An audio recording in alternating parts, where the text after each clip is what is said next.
अच्छा जी, ब्रेक से पहले फिर मैंने आपको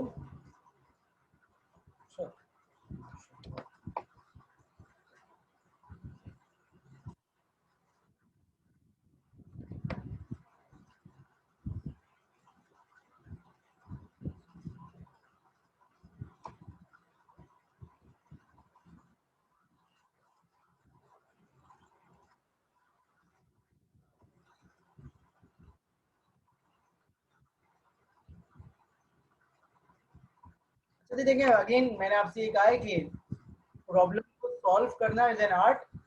अब किस तरीके से प्रॉब्लम को रिप्रेजेंट करते हैं अपने स्टेट स्पेस के अंदर, ये भी एक आर्ट है। तो हम देख लेते हैं कि क्या होता है। ये जो है ना, ये वो रूल्स हैं जो पॉसिबल हैं। तो शुरू के 5 रूल्स, मतलब रिपीटेशन भी हुई है। देखें, ये कह रहे हैं कि हम फर्ज कर लें कि हम रूल 1 उसे कहेंगे जब एक मिशनरी और एक कैनिबल जा रहा हो। और इसमें भी रूल के अंदर 2 कैटेगरीज हैं कि रूल 1 उसे कहेंगे जब एक मिशनरी और अकेले जा रहा होगा बैंक 1 से बैंक 2, मतलब रिवर 1 से लेकर रिवर 2 पे अकेले जा रहा होगा। और अगर वो बैंक 2 से बैंक 1 पे आ रहा होगा वापस, तो उसे भी रूल 2 कहेंगे। तो अलग अलग रूल कर दिए। मतलब आप चाहें तो उसे रूल 1 कह लें, चाहे वो आए या जाए, लेकिन इन्होंने इसमें भी कैटेगरी बना दी है, रूल 1 और रूल 2 दो नाम है। तो इस तरीके से 10 रूल्स हैं। रूल 3 क्या है कि 2 मशीनरीज जा रहे होंगे बैंक 1 से बैंक 2, और अगर बैंक 2 से बैंक 1 जा रहे होंगे तो रूल 4 है। फिर रूल 5, 6, 7, 8। तो ये 10 रूल है। मेनली तो 5 ही रूल्स हैं। मेनली तो 5 रूल्स हैं, मेनली 5 रूल्स हैं। लेकिन इन्होंने बैंक 1 और बैंक 2 के रेफरेंस से, रिस्पेक्ट से इनको अलग अलग कर दिया, तो 10 बन गया। ठीक है, अब ये आपका सॉल्यूशन है।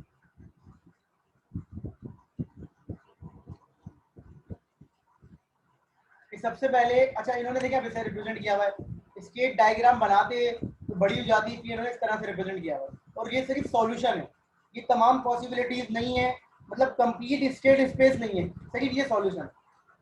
सबसे पहले ये कह रहे हैं कि आप एक मशीनरी और एक कैनिबल को ले जाएं। तो यहाँ पर सब जगह देखें, दोनों एंड पे कहीं पर भी कैनिबल ज्यादा नहीं होने चाहिए मशीनरी के मुकाबले में। तो जहां लिखा हुआ है रूल, तो वहां रूल नंबर आ रहा है 5, 2, 7, और बैंक 1 बैंक 2, और बोर्ड पोजीशन आ रही है बैंक 1 बैंक 2। तो ये ऑल्टरनेटिव चलेंगी। और ये देखें आप, सबसे पहले इन्होंने ये किया, तो यहाँ पर एक मशीनरी एक कैनिबल, यहाँ पर 2 मशीनरी 2 कैनिबल, सही है। अब जब वापस आ रहा है तो इन्होंने मशीनरी को भेज दिया वापस। पॉसिबिलिटीज और भी होंगी कि कैनिबल को भेज सकते थे, मशीनरी को भेज सकते थे, लेकिन कैनिबल भेजते तो यहाँ ज्यादा हो जाते, तो इन्होंने मशीनरी को भेज दिया। ये देखें, अब यहाँ पे 2 कैनिबल इधर आ गए, तो यहाँ 3 मशीनरी है, 3 कैनिबल है। अच्छा, मजे की बात यह है कि जब आप बोट में किसी को लेके जा रहे हैं तो प्रॉब्लम नहीं है, और वहां जब आप खड़े हैं तो प्रॉब्लम नहीं है, लेकिन जब आप छोड़ के आ रहे हैं तो प्रॉब्लम।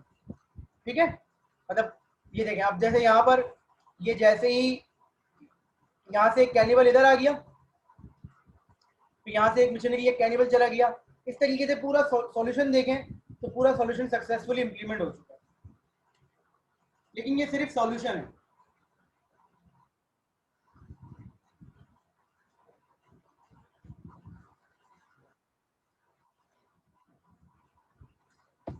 इस सॉल्यूशन को गौर से देख लीजिए, कोई स्टेप समझ में ना आ रहा हो तो बता दीजिए।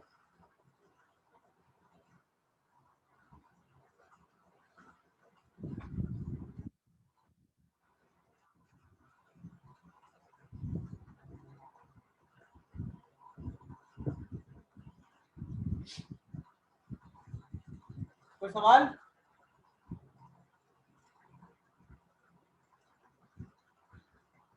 बेटा लेकिन मुझे लग रहा है कि 5 स्टेप में होगा नहीं। मुझे ना आपकी प्रेजेंटेशन समझ में नहीं आ रही, अगर मैं इसको डिटेल में देखूंगा। क्या समझ में नहीं आया भाई? इतनी देर से मैं बोल रहा हूँ और आप बता रहे हैं कि समझ में नहीं आया। शायद क्या समझ में नहीं आया, बताएं जी। बैंक तो मतलब दूसरी साइड बेटा, क्या समझ में नहीं आया शाहिद? बेटा रिवर 1 रिवर 2 दो एंड है ना इसके, इसके 2 एंड है, तो एक को बैंक 1 कह रहे हैं, एक को बैंक 2 कह रहे हैं। कि बोर्ड पोजीशन कभी बैंक 1 होगी, बैंक 2 होगी। तो वापस तो आएंगे ना, मतलब आपको वापस कौन लेके आएगा? खुद ही लेके आएंगे वो।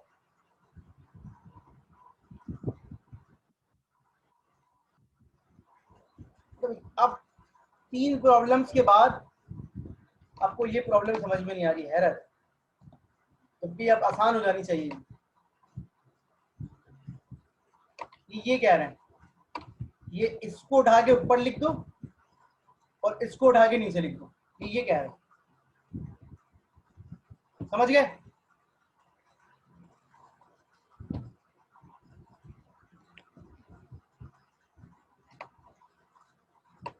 ये 3 एम है 3 सी है, तो ये देखें ये कह रहे हैं एम एम एम, ये कह रहे हैं कि फर्स्ट स्टेप ये है, ठीक है? क्लियर हो गई बात? जवाब दे मुझे, जवाब नहीं क्लियर हो रहा तो भी बताए। ये बात समझ में आ गई? उसके बाद अब आपने क्या किया, इन्होंने सिर्फ वो स्टेप दिखाया जो परफॉर्म कर रहे हैं, सब नहीं दिखा रहे। ये कह रहे हैं कि अब आप दोबारा से ये ब्लॉक बनाएं और आपने ये स्टेप परफॉर्म किया, M M C C M और सी, ये देखें ये स्टेप परफॉर्म किया आपने, समझ गए?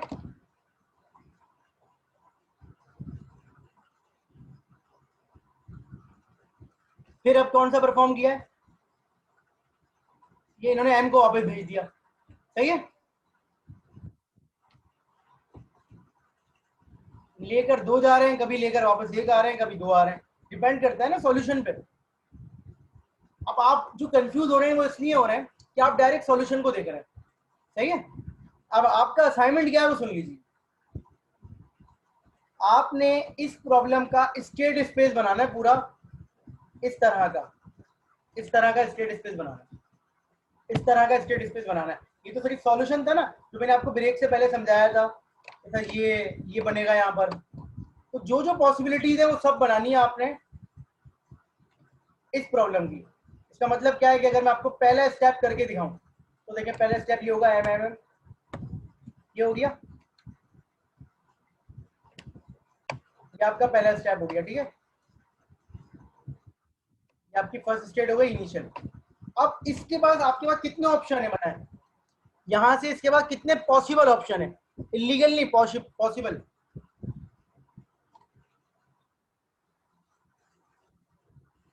छह पॉसिबल ऑप्शन नहीं है बेटा, सोच के बता। अच्छा चलिए 6 हैं तो कौन कौन से बताइए?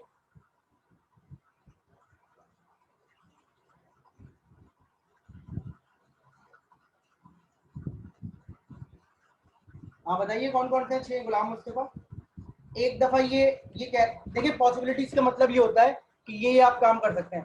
तो एक पॉसिबल ऑप्शन क्या है, आप एम को भेज दें सिर्फ अकेले। एक पॉसिबल ऑप्शन क्या है, सिर्फ सी चला जाए, सही है? मतलब सिर्फ एम चला जाए, सिर्फ सी चला जाए, एम और सी चले जाएं, एम एम चले जाएं और सी सी चले जाएं। ये 5 पॉसिबल ऑप्शन है। सिर्फ एम को भेज दें, सिर्फ सी को भेज दें, सिर्फ एम और सी को भेजते हैं, एम एम को भेजते हैं और सी सी को भेजते हैं। ऐसा है या नहीं है?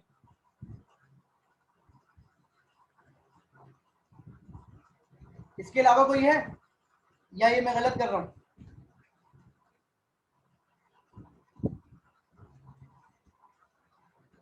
तो भेज दिए ना 2 सी और 2 एम, भेज तो दिए लास्ट में।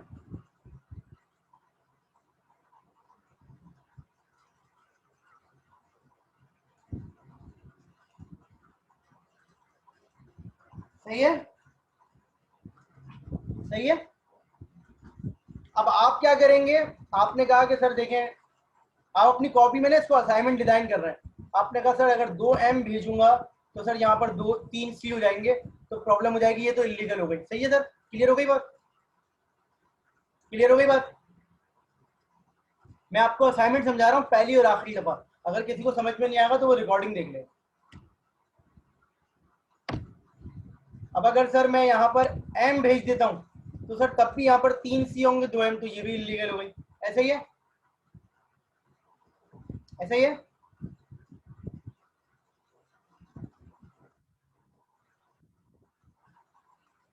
अगर मैं सर सी भेज देता हूँ तो ये वापस आएगा कैसे, तो ये भी मैं बना नहीं रहा। लेकिन इन दोनों को आप कंटिन्यू करेंगे क्योंकि ये दोनों लीगल लग रही हैं। अगर एम और सी जाए तब भी बराबर है और सी सी चले जाए तो तब भी यहाँ पर एम ज्यादा है, तो आप इन दोनों को कंटिन्यू करेंगे। आपको पता है कि आपका सॉल्यूशन यहाँ से आ रहा है, लेकिन आप कंटिन्यू इन दोनों को करेंगे। इस तरीके से पूरा स्टेट स्पेस डिजाइन करना है आपने हर स्टेप को परफॉर्म करते हुए जो जो पॉसिबल है। इज इट क्लियर और नॉट?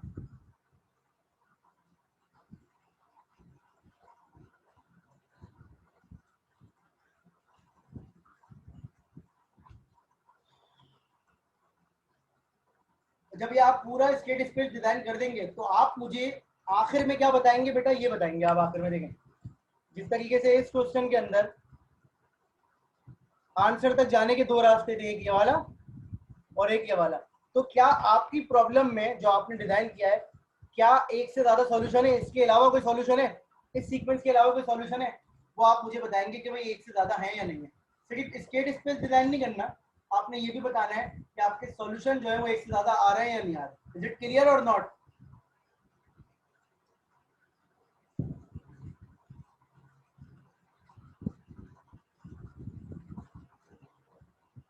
ये रिपीट कर रहा हूं कि ये एक बड़ा क्वेश्चन है, सिर्फ इसमें आपकी लर्निंग है। तो ये छोटे से पेज पे नहीं होगा, जब आप डिजाइन करने बैठे तो आपके पास बड़ा पेज होना चाहिए थोड़ा, ठीक है? और वर्टिकल तरह से हॉरिजॉन्टल तरीके से कर लीजिएगा, वर्टिकल में आपका पेज खत्म हो जाएगा बॉर्डर। तो थोड़ा इसको देख लीजिएगा जब प्रॉब्लम को सॉल्व कर रहे हो। इलीगल मूव अगर किसी स्टेट से डिजाइन हो रहे हैं तो डिजाइन कर दे, फर्दर एक्सटेंड ना करें। सब बता रहा हूँ बेटा, पहले असाइनमेंट समझ लो। अब आपके एलएमएस पे गूगल क्लासरूम का कोड मौजूद है, ठीक है? तो गूगल क्लासरूम का कोड ज्वाइन कर लीजिए, वहां पर असाइनमेंट सबमिट होगा। जब भी मैं कोई असाइनमेंट दूंगा तो उसकी बाय डिफॉल्ट डेडलाइन होगी पूरे हफ्ते की।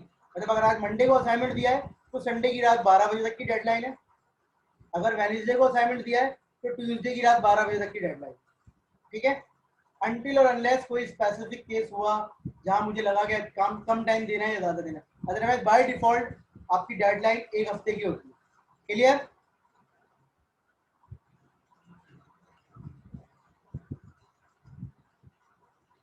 आपके एलएमएस पे गूगल क्लासरूम का कोड है, आप ज्वाइन कर लीजिएगा क्लास के एंड पे, क्योंकि हम क्विज भी लेंगे। अच्छा जी, ये तो हो गया हमारा चैप्टर 3 का इंट्रोडक्शन। अब चैप्टर 3 स्टार्ट हो।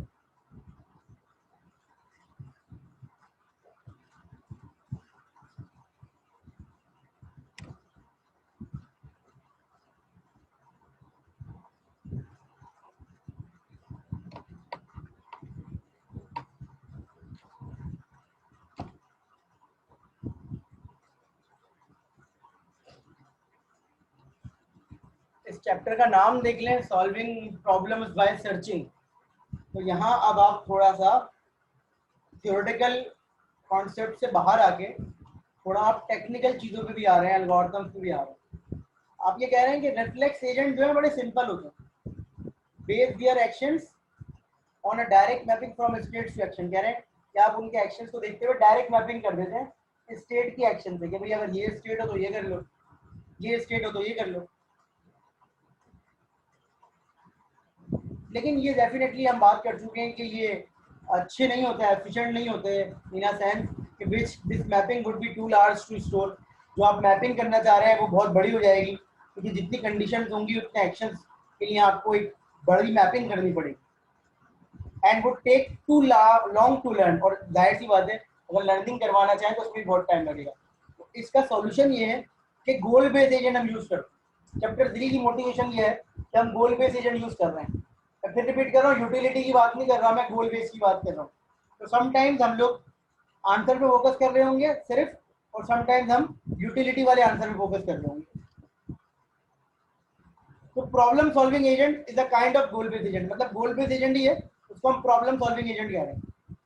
ये प्रॉब्लम को सॉल्व कैसे करते हैं? ये प्रॉब्लम को सॉल्व करते हैं finding sequence of actions that lead to desirable states. मतलब क्या है कि आपका आंसर ना एक एक्शन से नहीं आता, तो आप सीक्वेंस ऑफ एक्शंस चूज कर रहे होते हैं जो आपको आपके गोल स्टेट पे ले जाते हैं। Is it clear? तो कभी भी आपका आंसर ज्यादातर 99% प्रॉब्लम्स के अंदर आपका आंसर जो है वो एक स्टेप में नहीं आता, तो आप सीक्वेंस ऑफ एक्शंस को चूज कर रहे होते हैं that lead to desirable states, जिसको हम गोल स्टेट कह रहे हैं। Is it clear?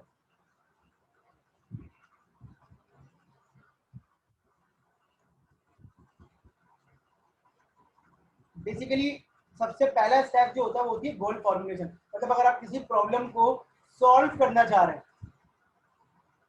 अगर आप किसी प्रॉब्लम को सॉल्व करना चाह रहे हैं तो आपने सबसे पहला स्टेप ये परफॉर्म करना है कि उस प्रॉब्लम की गोल फॉर्मुलेशन करनी है, और गोल फॉर्मुलेशन के बाद आपको प्रॉब्लम फॉर्मुलेशन करनी पड़ती है। तो ये दोनों चीजें मैं आपसे डिस्कस करूंगा।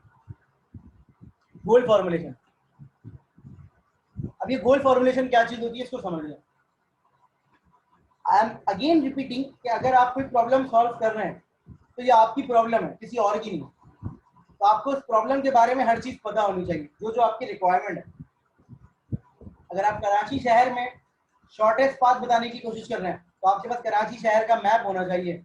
आपको पता होना चाहिए कौन सी चीज कितनी दूर है, क्या चीज कहाँ पे मौजूद है, ये सब पता होना चाहिए। तो the goal is formulated. Goal का मतलब क्या है? As a set of world states in which the goal is satisfied. सबसे पहला स्टेप क्या है कि आपको ये पता होना चाहिए कि आपका आंसर किन स्टेट्स में सेटिस्फाई होगा। क्या मतलब है इसका? आपको सबसे पहले ये पता होना चाहिए कि आपका आंसर किन स्टेट्स के अंदर सेटिस्फाई होता है। जी, क्या मतलब है इसका? आप सबको इसका मतलब पता है?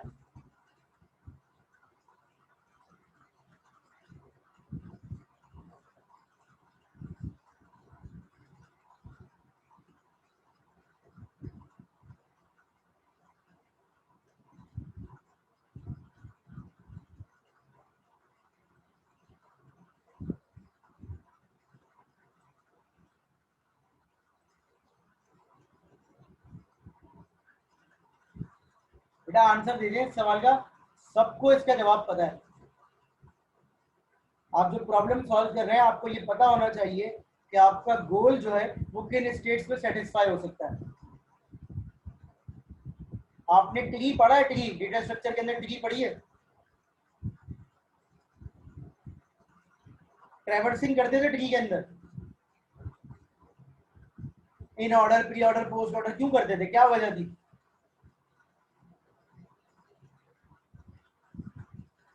क्यों ट्रैवर्सिंग करते थे आप लोग?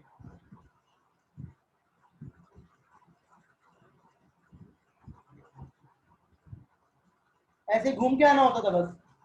ये ट्रैवर्सिंग करने का कोई रीजन होता था? आंसर तक पहुंचने के लिए। आंसर तक क्यों पहुंचना है? क्योंकि उसमें कोई एडिट करना है, डिलीट करना है, अपडेट करना है। मैं कह रहा हूँ आंसर तक क्यों पहुंचना है? क्योंकि इसके अंदर आप चाहते हैं कोई एडिट करें, डिलीट करें, अपडेट करें, ऐसा ही है ना? नीड होती है, कोई ना कोई रीजन होता है। बस सिंपल सी बात है, कोई ना कोई रीजन होता है, ऐसा ही है। तो अब मेरा सवाल यह है कि जब आप किसी आंसर पे पहुंचते हैं तो आपको कैसे पता चलता है ये आंसर है आपका? आप उसको क्रॉस वेरीफाई करते हैं, मैचिंग करते हैं, आप बोलते हैं भाई मुझे जी तक पहुंचना था, ये जी है या नहीं है, ऐसा ही है। तो ये मैं आपसे पहली बात ये कह रहा हूँ, हाँ बिल्कुल टेस्ट करते हैं। तो मैं पहले एंड में आपसे ये कह रहा हूँ, as a set of world states in which the goal is satisfied. आपको पता होना चाहिए कि अगर आप किसी चीज को सर्च कर रहे हैं तो आप कैसे वेरीफाई करेंगे कि ये वही स्टेट है। क्लियर होगी ये बात? अगर आप टिक टैक टो खेल रहे हैं तो आपको कैसे पता चलेगा आप जीत रहे हैं? अगर आप चेस खेल रहे हैं तो आपको कैसे पता चलेगा कि चेकमेट आ गया है? तो आपको पता होना चाहिए वो कौन कौन सी स्टेट्स हो सकती हैं जिसके अंदर गोल सेटिस्फाई हो रहा है, क्योंकि गोल आपका एक से ज्यादा स्टेट्स में भी सेटिस्फाई हो सकता है। ये बात हम ब्रेक से पहले कर चुके हैं। Got it? बेटा अगर पार्टिसिपेट नहीं करेंगे क्लास में तो प्रॉब्लम आखिर तक रहेगी। जहां जहां मसला हो रहा हो बताएं, या कंफ्यूज हैं तो आंसर करें ताकि उनकी कंफ्यूजन को दूर हो सके। तो गोल स्टेट तक पहुंच गए, पता कैसे चलेगा? ये आपको पहले से पता होना चाहिए कि गोल स्टेट की क्या क्या प्रॉपर्टीज है। ये ऐसा हो तो गोल स्टेट होती है, ऐसा हो तो गोल स्टेट नहीं होती, ये आपको पता होना चाहिए। अगर मैं नाज़िमाबाद को ढूंढ रहा हूँ तो नाज़िमाबाद में पहुंच जाऊंगा तो कैसे पता चलेगा कि नाज़िमाबाद है? तो बेसिकली मैचिंग करूंगा। लेकिन अगर मैं गेम खेल रहा हूँ तो गेम में एक से ज्यादा तरीके से जीत सकता हूँ। तो मुझे पता है ना कि वो कौन कौन से तरीके हैं, कि अगर तरीके कह रहा हूँ, कौन कौन सी स्टेट है जिसमें गोल सेटिस्फाई हो रहा है। अच्छा, reaching from initial state to goal state. आपको इनिशियल स्टेट से गोल स्टेट में जाना है। आपको इनिशियल स्टेट से गोल स्टेट में जाना है तो आपके पास एक्शंस होते हैं। जैसे अगर मैं वही नीपा सिविक सेंटर की बात करूं तो आपको पता है civic centre, Nipah stadium, new town, तो लेफ्ट राइट अप डाउन होता है। तो एक्शंस का मतलब क्या है कि आप एक स्टेट से दूसरी स्टेट में कैसे जा सकते हैं, आपको गिवन होते हैं एक्शंस। जैसे अभी आपने 2-1 प्रॉब्लम की थी, उसमें आपके पास एक्शंस गिवन थे या नहीं थे? कौन कौन से एक्शंस थे? एक्शंस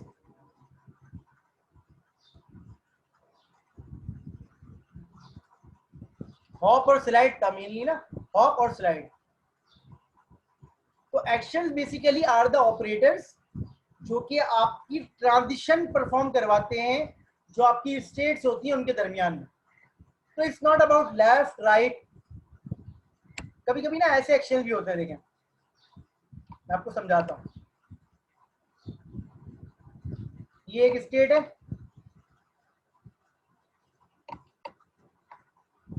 जरूरी नहीं एक्शंस के नाम लेफ्ट राइट ही हो। ये एक स्टेट है ए, और इससे आप जा सकते हैं बी पर, सी पर, डी पर और ई पर, और आप ई पर जा सकते हैं। तो यहाँ ना लेफ्ट राइट अप डाउन नहीं होता। यहाँ फर्ज करें मैं कहता हूँ कि मैं ए से डी पे जाना चाह रहा हूँ, तो मेरे एक्शन का नाम पता है क्या होगा? गौर से सुनिएगा, मैं कह रहा हूँ मैं ए से डी पे जाना चाह रहा हूँ, तो मैं ये नहीं बोलूंगा लेफ्ट राइट अप डाउन, मैं बोलूंगा ए से डी जाने के लिए मुझे जो एक्शन परफॉर्म करना पड़ता है उसका नाम है ए टू डी। ए से डी जाने के लिए मुझे जो एक्शन परफॉर्म करना पड़ता है उसका नाम है ए टू डी। तो समटाइम्स आपके एक्शंस के नेम नहीं होते, आपके एक्शंस के वो ट्रांजिशन पूरी बता रहा होता है। समझ में आई ये बात?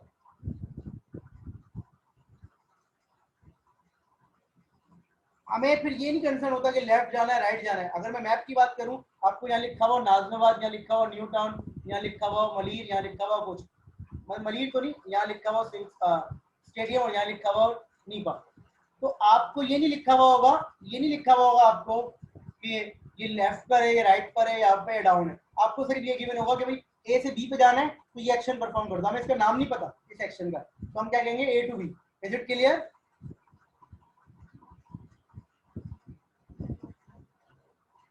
और एक्शंस को ना एब्स्ट्रैक्ट होना चाहिए। एब्स्ट्रैक्ट का मतलब क्या होता है? इररेलेवेंट इंफॉर्मेशन नहीं होनी चाहिए। मतलब क्या है कि अगर आप ये कह रहे हैं कि लेफ्ट पे मुड़ो, तो लेफ्ट का मतलब क्या है? लेफ्ट का मतलब तो ये सब लेफ्ट है। देखें अगर मैं बोलूं कि ए से लेफ्ट पे मुड़ना है, तो ए से लेफ्ट पे ये सारी चीजें आ जाएंगी, ये सारी चीजें आ जाएंगी। तो अगर आप ए से लेफ्ट पे मुड़ते हैं, ये सारी चीजें एक बराबर है, इधर मुड़ो इधर मुड़ो, तो मसला नहीं है। मतलब अगर ए से लेफ्ट पे देखें, ये सारी चीजें एक बराबर है, लेफ्ट का मतलब कुछ भी है, तो प्रॉब्लम नहीं है। लेकिन अगर आप ये समझते हैं आपकी प्रॉब्लम में कि ए से लेफ्ट पे यहाँ मुड़ो तो अलग बात होगी, यहाँ मुड़ो तो अलग बात होगी, यहाँ मुड़ो तो अलग मीनिंग होगी, यहाँ मुड़ो तो अलग मीनिंग होगी, तो आपको लेफ्ट पे भी बताना पड़ेगा कि कितना लेफ्ट, मतलब 30 degree left, 60 degree left, 90 degree left. तो लेफ्ट का भी अलग डेफिनेशन होनी चाहिए। Is it clear? ये बात समझ में आई? मतलब डिस्टिंक्ट होना चाहिए एक्शन, एब्स्ट्रैक्ट होना चाहिए। मैं अब लेफ्ट पे देखूं, आपने बोला आपके लेफ्ट पे जो बंदा है उसको चूज कर लो, अब मैं लेफ्ट पे देखूं तो 100 लोग खड़े हैं, तो क्या मैं किसी को भी चूज कर लूं, या वो 100 में भी अलग अलग इंपॉर्टेंस है? तो एक्शन को ऑलरेडी मैं आपको फिर रिपीट कर रहा हूं, अभी आप प्रॉब्लम सॉल्व नहीं कर रहे। प्रॉब्लम सॉल्व करने से पहले आपके पास क्या क्या चीजें होनी चाहिए हम वो पढ़ रहे हैं। अगर मुझे आप एक प्रॉब्लम देंगे तो मैं देखूंगा उस पर गोल फॉर्मुलेट हुआ है या मुझे खुद करना है। अगर मुझे खुद करना है तो क्या मैं कर सकता हूँ? अगर मैं कर सकता हूँ तो मैं आगे बढ़ूंगा। ठीक है, तो अभी आप प्रॉब्लम पे नहीं जा रहे, अभी आप प्रॉब्लम से पहले की चीजें देख रहे हैं। Is it clear? आगे बढ़ रहा।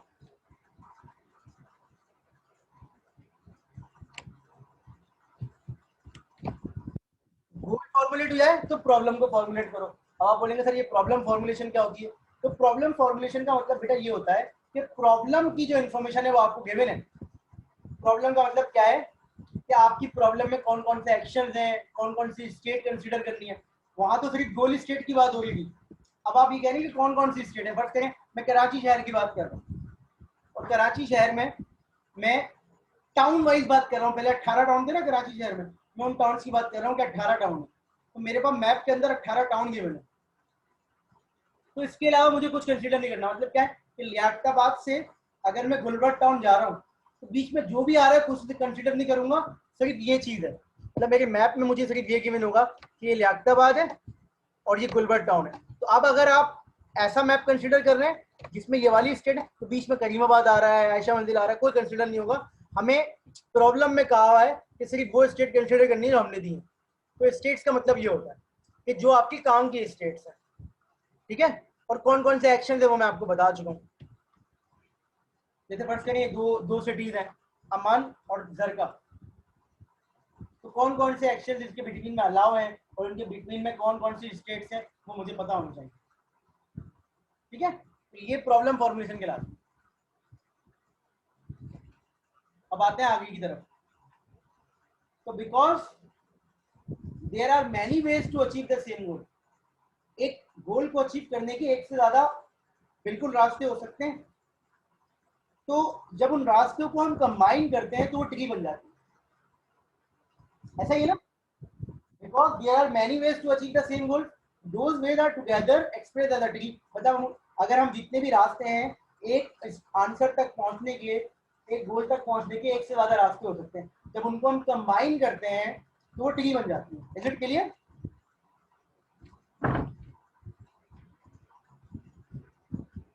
Multiple options of unknown values at a point. The agent can assume different possible sequence of actions and choose the best. मतलब क्या है कि एजेंट जब रन टाइम पे काम कर रहा होगा तो वो डिफरेंट एक्शंस चूज करके अलग अलग तरीकों से जा सकता है और बेस्ट को चूज कर सकता है अगर उसकी रिक्वायरमेंट में है, ठीक है। तो जाहिर सी बात है कि जो प्रोसेस है जिसमें आप बेस्ट सॉल्यूशन को ढूंढने की कोशिश कर रहे हैं, बेस्ट आंसर को ढूंढने, बेस्ट सीक्वेंस को ढूंढने की कोशिश कर रहे हैं, ये कहलाता है सर्च। सर्चिंग क्या है? The process of looking for the best sequence is called search. What is search? This process of looking for the best sequence is called search, and the best sequence is then a list of actions that called solution. मतलब क्या है? Search क्या है? वो method जिसके जरिए आप best sequence को सर्च कर रहे हैं, मतलब बेस्ट सीक्वेंस आ रहा है तो मेथड क्या है? सर्च है। और जो सीक्वेंस आ रहा है वो लिस्ट ऑफ एक्शंस होंगे। सीक्वेंस क्या है? ए से बी जाओ, बी से डी जाओ, डी से ई जाओ, ई से एफ जाओ, एफ से जी जाओ। ये जो सीक्वेंस है ये सॉल्यूशन कहलाएगा, ठीक है। तो सॉल्यूशन जो है वो बेस्ट सीक्वेंस को कह रहे हैं। Is it clear?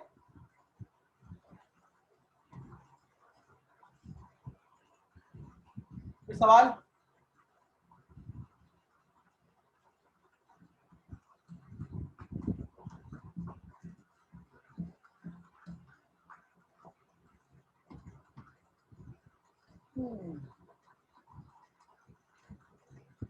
अब सर्चिंग एल्गोरिथम की डेफिनेशन की हम बात कर लें, सिंपल सी डेफिनेशन है। सर्चिंग एल्गोरिथम जो है वो प्रॉब्लम को इनपुट लेता है और उसके सॉल्यूशन को रिटर्न कर देगा। Define as taking a problem and return a solution. Problem क्या है? ये वेल डिफाइंड प्रॉब्लम, ये प्रॉब्लम फॉर्मुलेशन हुई है, सब कुछ होना चाहिए। अब ये सर्चिंग, देखिए मैं आपको फिर रिपीट कर रहा हूँ, सर्चिंग एल्गोरिथम की रिस्पॉन्सिबिलिटी नहीं है कि उसको प्रॉब्लम सही मिले। प्रॉब्लम आप उसको दे रहे हैं तो वो ये बिलीव करता है कि आप उसको प्रॉब्लम की हर चीज क्लियर दे रहे होंगे, उसको एक्शन भी पता होंगे, उसको स्टेट भी पता होंगी, उसको गोल फॉर्मुलेशन भी पता होगी। वो सर्चिंग एल्गोरिथम आपको सॉल्यूशन रिटर्न कर देगा। ये देखें,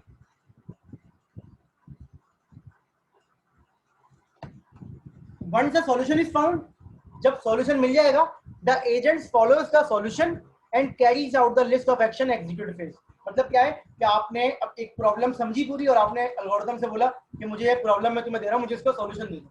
सॉल्यूशन मतलब क्या है कि मुझे इनिशियल स्टेट ये है, गोल स्टेट ये है, बताओ कि क्या कौन सा रास्ता चूज करना चाहिए। तो आपको एल्गोरिथम वो रास्ता बता देगा, आप एजेंट होने के नाते आप सिर्फ उस रास्ते को चूज करेंगे। मैं आपको मिसाल देता हूँ, इसकी बड़ी क्लासिक एग्जाम्पल है। फर्ज कीजिए कि आप जो हैं, आप एक नई जगह पे जाने की कोशिश कर रहे हैं, नई जगह जाना चाहते हैं।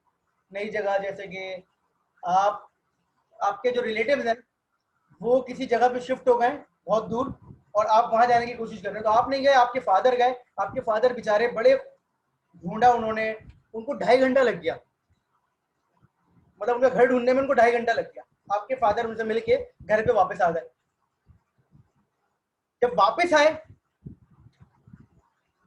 तो 35 मिनट में पहुंच गए। जब गए तो 2.5 घंटा लगा, लेकिन जब वापस आए तो 35 मिनट में पहुंच गए। क्लियर? ये बात समझ में आ गई?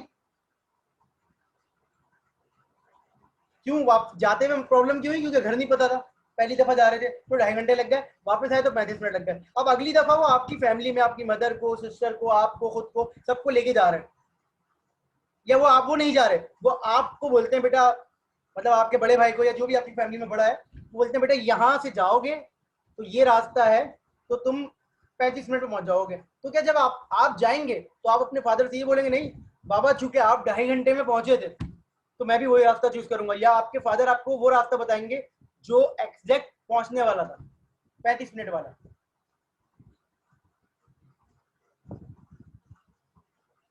या आप भी 2.5 घंटे में पहुंचेंगे, 35 मिनट्स में पहुंचेंगे ना आप सब लोग। तो इधर आप ये सपोज कीजिए कि आपके फादर जो है वो एक सर्च एल्गोरिथम है। क्या है आपके फादर? Search algorithm. उन्होंने प्रॉब्लम इनपुट ली और उसको ढूंढा, 2.5 घंटे लगा दिए, लेकिन सॉल्यूशन ला के दे दिया आपको। अब जब आप एजेंट हैं तो आप क्या कर रहे हैं? आप उस सॉल्यूशन को क्या कर रहे हैं? कैरी आउट कर रहे हैं। इज इट क्लियर और नॉट?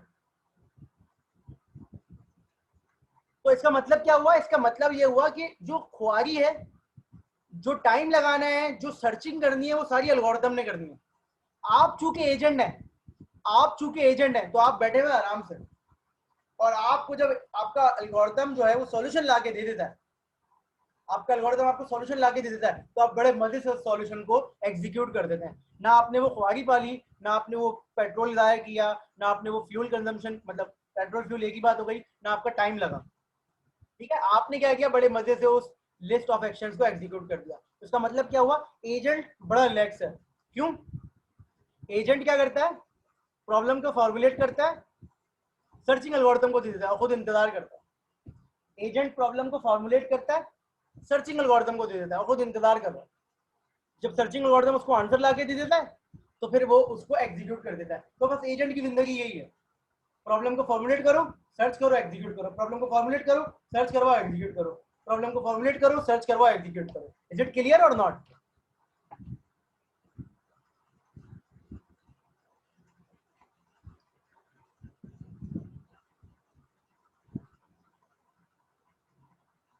अब फर्ज कर लें कि मैं यूनिवर्सिटी में बैठा हूँ और मैं, पहला हफ्ता है, मैंने नया नया ज्वाइन किया और मैं किसी को जानता नहीं हूँ। जुम्मे की नमाज के लिए मुझे मस्जिद जाना है। मेरे पास 2 प्यून है, प्यून 1 और प्यून 2।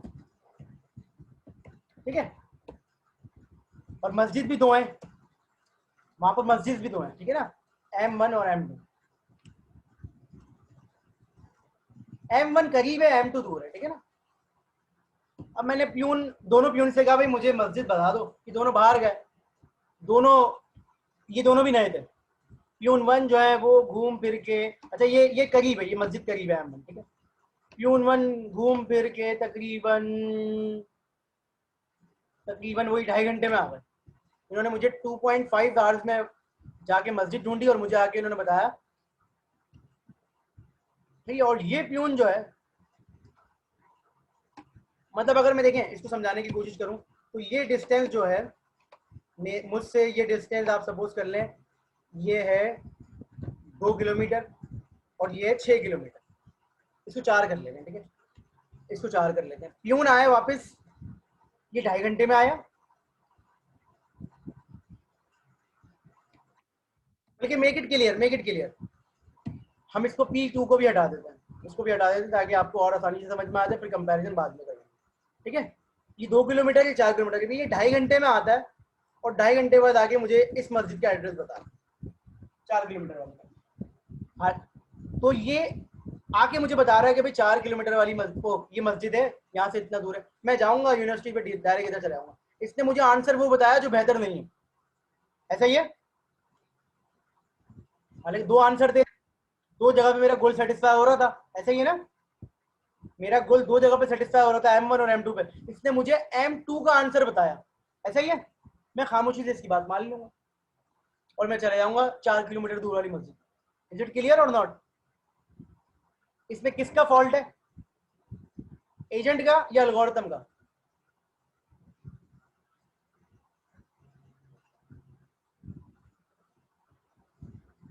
एजेंट का तो नहीं है बेटा, एजेंट का कहां से आ गया फॉल्ट? एजेंट तो एल्गोरिथम की बात मान रहा है, एल्गोरिथम ने आके उसको दूर का बताया ना। ऐसा ही है ना। तो यहां पर क्या बात ऑब्जर्व की मैंने कि choice of algorithm is very important.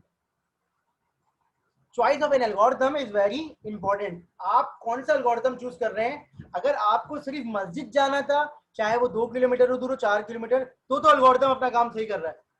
लेकिन अगर आप ये चाहते हैं कि एक प्यून मुझे वो मस्जिद बताए, मैं जरा अपनी बात कंप्लीट कर लूं। मुझे प्यून जो है वो मैंने इसको सुबह भेज दिया था बेटा, शायद सुबह भेज दिया था मैंने आते ही ना, क्योंकि मुझे पता था कि एल्गोरिथम ऐसा ही है, तो मैंने इसको सुबह भेज दिया था। अगर मैं ये चाहता हूं कि मेरा प्यून मुझे करीब वाली मस्जिद बताए, तो मुझे प्यून की चॉइस भी उस तरह से करनी पड़ेगी। तो एल्गोरिथम्स के अंदर भी कुछ एल्गोरिथम्स ऐसे होते हैं जो सिर्फ आंसर पे फोकस कर रहे होते हैं। कुछ एल्गोरिथम ऐसे होते हैं जो कहते हैं आंसर भी लाके देंगे और अच्छा वाला भी लाके देंगे। Is it clear? लेकिन जाहिर सी बात है कि जो ये कह रहा है कि आंसर भी लाके देंगे अच्छा भी लाके देंगे, उसकी कोई ना कोई कंडीशन होंगी। ठीक है, तो ऐसा नहीं है आप ये बोले सर तो जब इतना अच्छा एल्गोरिथम मौजूद है तो बाकी एल्गोरिथम्स क्यों पढ़ रहे हैं, तो उसकी कुछ ना कुछ लिमिटेशंस होती हैं, कुछ ना कुछ रिक्वायरमेंट्स होते हैं। ठीक है, जब आप एल्गोरिथम पढ़ेंगे तो आपको समझ में आएगा। Is it clear? ये दोनों एग्जाम्पल से समझ में आ गई बात।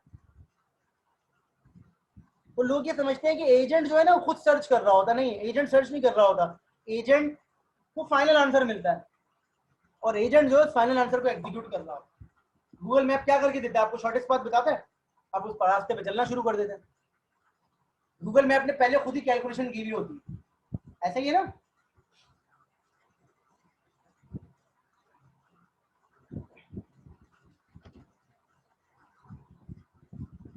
अच्छा, ये आखिरी चीज है आज की जिसको हम डिस्कस कर रहे हैं, उसके बाद हम अटेंडेंस लेके क्विज की बात करेंगे। अब एल्गोरिथम को आपने इनपुट देना है। हाँ, मल्टीपल पाथ दे देता है, लेकिन क्यों देता है मल्टीपल पाथ? देखिए, अभी तो हम ये बात नहीं कर रहे ना बेटा कि गूगल कौन से एल्गोरिथम पे काम कर रहा है। हमने तो जो बात समझाने की कोशिश की थी वो ये की थी कि गूगल आपको ऑप्शन दे देता है, आप उसको चूज कर लें। अभी हम ये थोड़ी कह रहे हैं कि वो शॉर्टेस्ट पाथ दे रहा है, लॉन्गेस्ट पाथ दे रहा है। मल्टीपल पाथ क्यों दे रहा होता है बताए वो, और ईटीए की फुल फॉर्म भी बता दें सबको।